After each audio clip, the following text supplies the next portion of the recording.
If you haven't heard about Anchor, it's the easiest way to make a podcast. Let me explain. First, it's free. Then there are creation tools that allow you to record and edit your podcast right from your phone or computer. Anchor will distribute your podcast for you so it can be heard on Spotify, Apple Podcasts, and many more. You can make money from your podcast with no minimum listenership. It's everything you need to make a podcast in one place.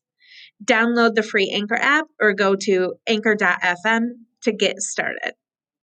Welcome back. You are listening to episode 3 on What I Know for Sure, the podcast.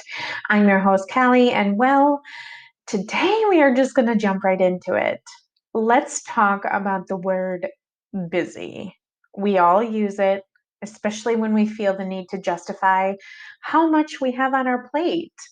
You know what I'm talking about here. We know the conversation of people in our lives, right? Hey, how are you? How is everything going? With our classic response, which is what? Oh, doing pretty well. Busy, but good. You guys know what I'm talking about, right? So let's talk about what does that even mean? But being busy nowadays is a thing. And the sad reality is that we love to brag about it, right? Somehow we all started marking ourselves as a busy with honor and pride. And it is now deemed as the new status symbol. Oh, I can't go to that function. I'm too busy. Or, man, everything is just so busy. It's almost if we aren't turning down functions or justifying our behavior just by saying that we are busy, then we aren't doing it right. Right? So somewhere along the way, busy is now the new normal. And man, if you aren't busy, then you're somehow classified as lazy and you're not hustling enough or you aren't grinding enough. And since society values excellence and success, we get sucked into this trap of putting everyone on notice as being busy. So we can feel justified that they know not to interject on our hustle or grind. And so we throw around the busy word like it's some celebration to be fawned over. You guys, being busy is the surface level conversation to what we are really doing or not doing, or how we even are doing internally. The sad reality is that no one is benefiting from hearing how busy you are. Do you hear that? No one, not even yourself, is benefiting from hearing how busy you are. Not a single soul. No one. So let's talk about how we really are doing, right? Let's be honest, literally, because I think it's important to recognize that when we start being honest with our workload and what we are all carrying at the moment, that is where true empathy and the design of acknowledging where we are mentally comes into play. In my area of the world, when someone asks, how are you? It's a form of being polite, not necessarily inquiring about the truthfulness behind the question. Sad, but let's just acknowledge that, right? I'm not saying that we don't care when we ask, but 9 out of 10 times, it is the rightful acknowledgement after a hello greeting. It's just how it is.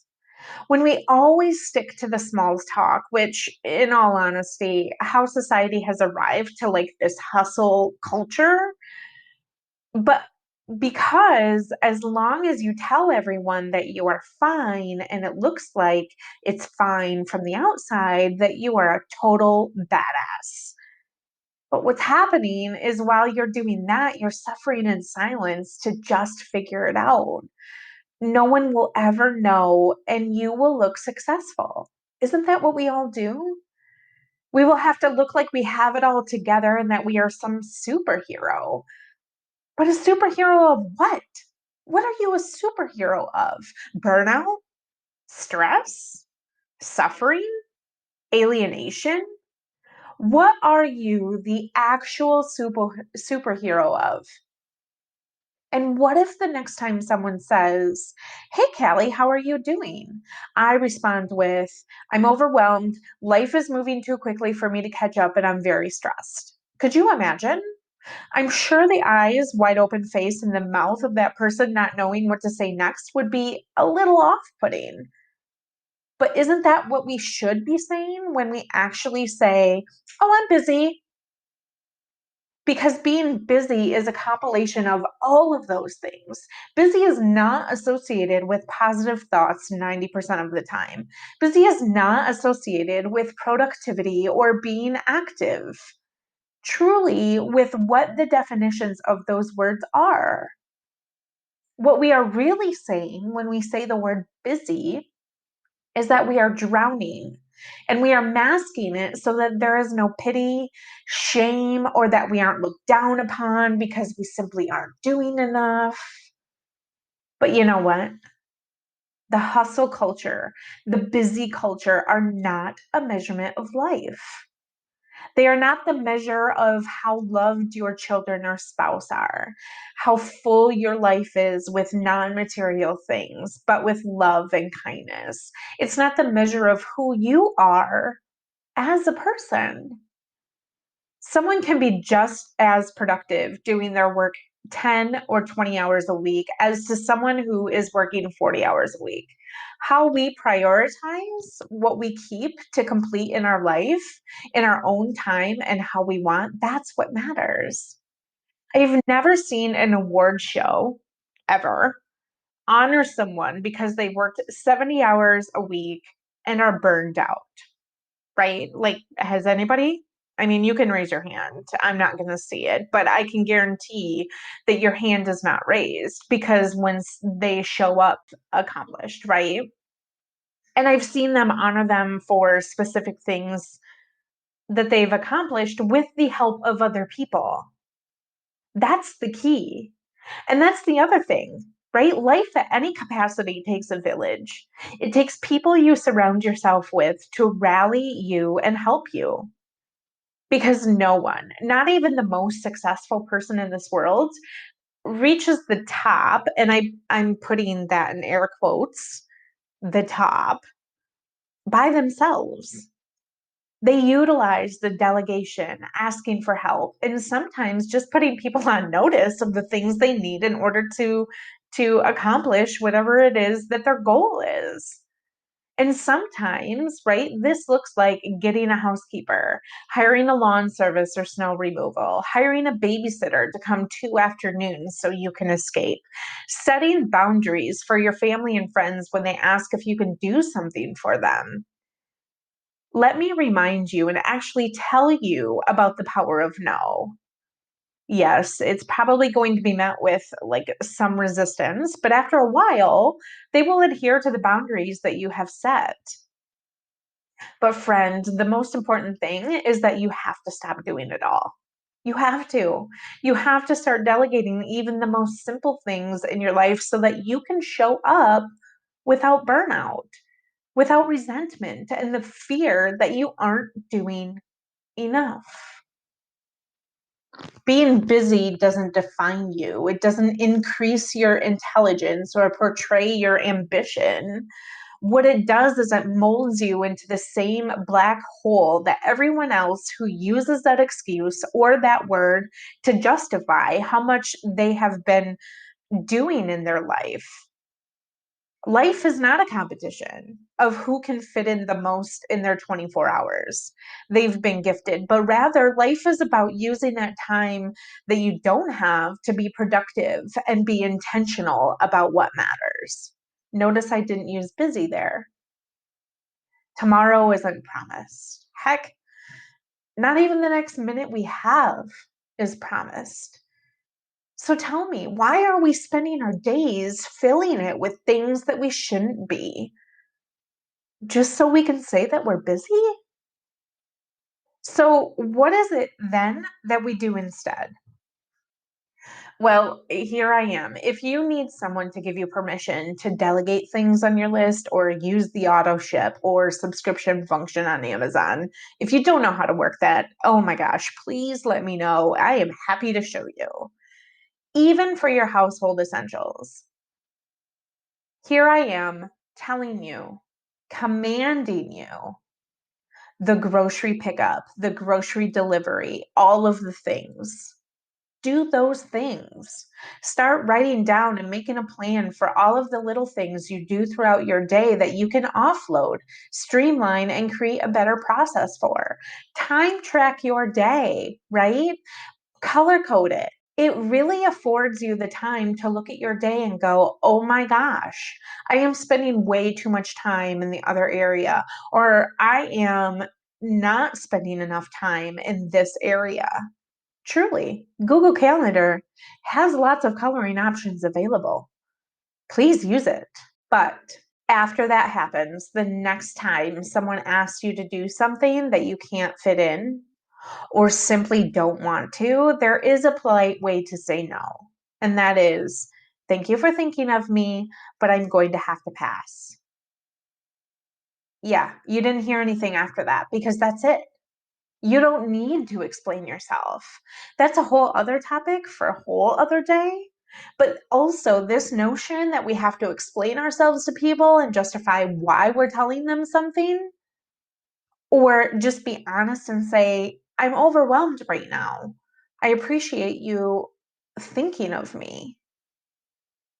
Like, you don't have to explain to them how busy your life is. You don't have to tell them, oh my gosh, I'm, running the kids to soccer and then I have to go to the grocery store and all of the things, because I'm going to tell you right now, they don't care.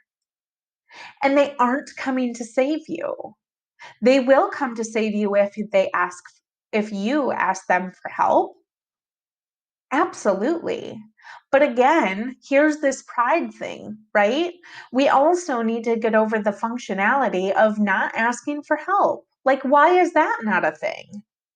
And if you're shaking your head like, oh, yeah, this is me, I don't ask enough for help, swallow your pride.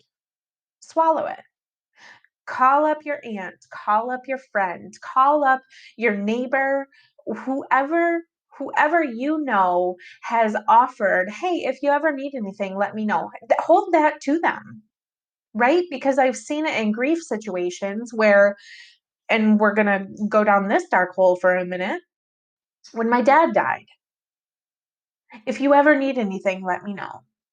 You know what? I do. I actually need my house cleaned because I literally cannot crawl out of bed. I should have asked for that help. I should have asked for that help when I was let go of my job after my dad died because I couldn't get it together, because I was so sad. And that's an episode for another day. But y'all, I should have asked for the help. I should have reached out and I should have pumped the brakes and I should have said, you know what? This is not working. I am not functional. I need a little help right now.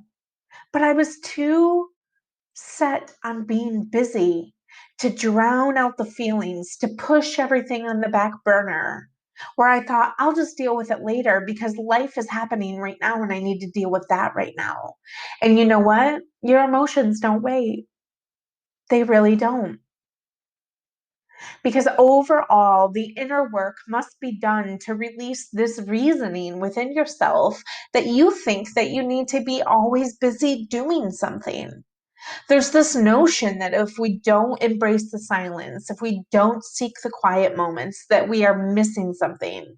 The reality is that we are missing ourselves when we don't take that time.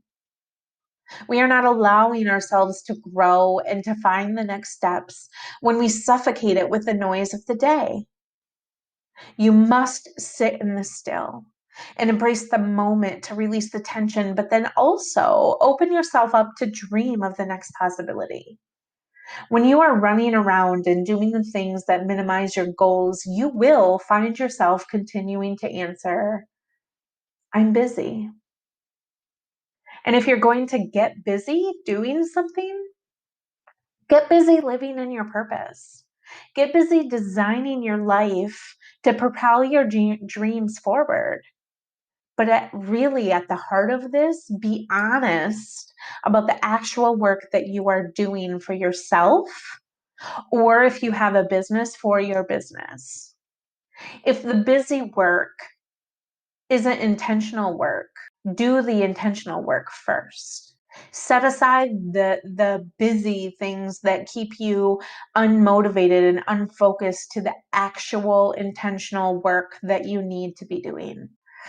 I just wanted to take us to church on this episode because I just want everyone to stop being busy and start being intentional. If you find yourself in the rhythm of busy, spend a quiet hour today just to figure out how you can be more intentional about your life. Set a plan, utilize that Google Calendar, and make a plan for yourself every week to just figure out how to keep being more intentional. For now, this is what I know for sure. And it's really that nothing is for sure. Thanks for tuning in, guys, and I'll see you around the socials.